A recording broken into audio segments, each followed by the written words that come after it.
Hello guys, welcome back to my channel. This is one more mini vlog. ఇది నా photo hair cut కాకముందుకు చాలా long ఉండే. And నా oil నేను ఎట్లా అప్లై చేస్తానో చూపిస్తాను. ఆముదం, కోకోనట్ ఆయిల్ ఇంకా విటమిన్ ఈ క్యాప్సూల్స్ అయితే యూస్ చేస్తాను. అండ్ వన్ టైమ్ అప్లైకి నేను 3 విటమిన్ ఈ క్యాప్సూల్స్ అయితే యూస్ చేస్తా. ఆయిల్ కొంచెం గోరువెచ్చగా హీట్ చేసుకొని అప్లై చేసుకునే ముందైతే కొంచెం హీట్ చేసుకొని అయితే పెట్టుకుంటాను. సో, చాలా మంచిది అట్లా అప్లై చేసుకుంటే. ఫస్ట్ మనకి ఉన్న చిక్కులు, డీటాంగిల్స్ అంతా తీసేసుకొని, హెయిర్ మంచి డీటాంగిల్ చేసుకొని, ఆయిల్ అయితే అప్లై చేసుకోవాలి. సో, ఇది నా process of applying the oil. కొంచెం కొంచెం ఆయిల్ తీసుకొని ఫస్ట్ ఎండ్స్‌కి కూడా ఆయిల్ పెట్టుకోవడం అయితే మర్చిపోవద్దు. హెడ్ ఎండ్‌కి చాలా ఇంపార్టెంట్ అనమాట.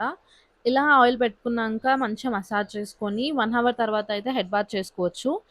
చాలామంది ఓవర్ నైట్ కూడా పెట్టుకుంటారు. అది మీ ఇష్టం. ఇది నా way of applying the oil. నచ్చితే లైక్ చేసుకోండి. By bye guys. Love you.